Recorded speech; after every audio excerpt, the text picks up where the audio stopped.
అక్కేంటి ఏదో red carpet ఈవెంట్కి వెళ్ళింది అనుకుంటున్నారా? లేదండి, నేను ఏ ఈవెంట్కి వెళ్ళలేదు, జస్ట్ బర్త్డే పార్టీకి అయితే వెళ్ళానమాట. చాలా మంచిగా అనిపించింది నాకు. ఎందుకో ఆ లైట్స్, ఆ వింటర్లో చీకటి చాలా ఉంటుంది కదా, సో ఆ డార్క్లో లైటింగ్స్, ఈ టెడ్డీ బేరు ఎంత బాగుందో, నాకు చాలా బాగా నచ్చింది అనమాట.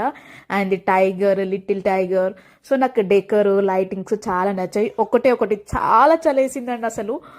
ఫామ్ హౌస్లో బర్త్డే పార్టీ అంటే ఆ మాత్రం చలి ఉంటుంది కదా, పైగా వింటర్, పైగా నైట్ పార్టీ, సో చలి మాత్రం కంపల్సరీగా ఉండాల్సిందే. అంత చలిలో కూడా ఫొటోస్ వీడియోస్ తీసుకోలేక ఉండలేకపోయామన్నమాట. ఎందుకంటే అంత బాగుంది ఆ లైటింగ్స్, ఆ డెకర్ అంతా చాలా బాగా నచ్చింది. ఎందుకంటే ఆ టైంకి నాకు చాలా మంచిగా అనిపించింది అనమాట. కొన్ని అనిపిస్తాయి కదా, కొన్ని ఒక టైంకి నచ్చవు, కానీ ఒక పర్టికులర్ టైంలో అవి చాలా మంచిగా అనిపిస్తుంది. సో ఈ బుడ్డోడి బర్త్డే పార్టీకి అయితే వచ్చేసామన్నమాట మేము.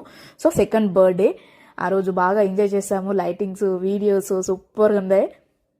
పిల్లల కోసం అయితే మెయిన్ అట్రాక్షన్గా టెడ్డీ బేర్ ఇంకా టైగర్ అయితే పెట్టారు. సో మా అందరం ఎవరైతే వచ్చామో వాళ్ళందరితో ఫొటోస్ వీడియోస్ అయితే తీసుకున్నాం అనమాట. ఈ టెడ్డీ బేర్ మెయిన్ అట్రాక్షన్ అసలు. నేనైతే ఫుల్గా ఎంజాయ్ చేశాను. వింటర్లో చలిగా వణుకుతూ వేడి వేడి బిర్యానీ తిని ఫుల్గా ఎంజాయ్ చేశాను.